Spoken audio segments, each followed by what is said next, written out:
reform and covers up. I call the Honourable Minister Tony Ryle. Mr Speaker, it's quite worth reflecting on what are the key issues associated in this debate and with this issue. There is a role for GCSB in New Zealand. That's agreed by virtually all parties in this parliament. And the previous government brought in legislation in the early 2000s to legitimise this. And in it they said that they made it very express that GCSB was not to spy on New Zealanders. That's what they made in that legislation. But there was another piece of legislation that also said that they could work with other agencies as appropriate. So this comes down to a fine legal point of two potentially conflicting features of legislation: working with other agencies or not surveilling New Zealanders. That was the issue.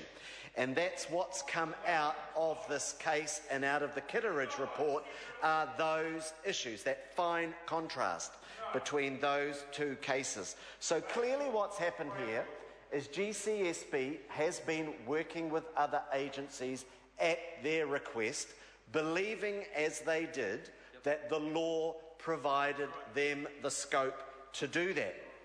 So they then assisted those other agencies with their work on people that those other agencies had legitimate authority of one sort or another to monitor or surveil or do whatever they were doing with them.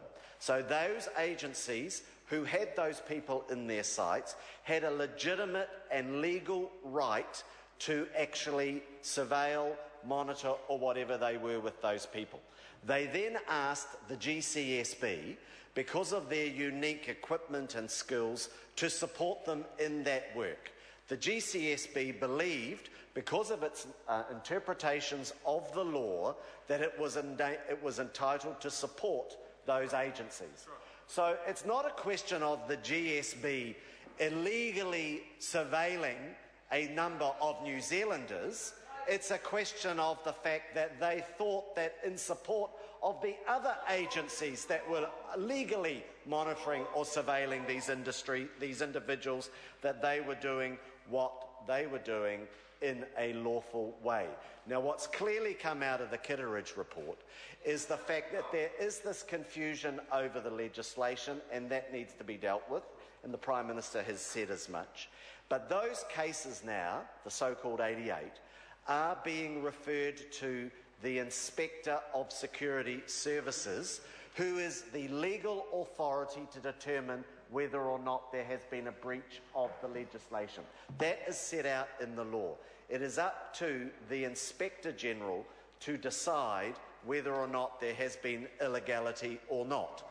What we know from the Kitteridge report is that there are questions over that legality resulting from the lack of clarity now about the two legal provisions. And that is what is about here. And so it's quite wrong for the opposition to make the comments that they do. How do we know that the Prime Minister is the only Prime Minister that these issues were ever raised with? How do we know? How do we know if this was the case? How do we know if Sir Bruce Ferguson never raised it with Helen Clark? How do we know whether this happened or not? What we do know is that this hinges on a very technical interpretation of two clauses in the law.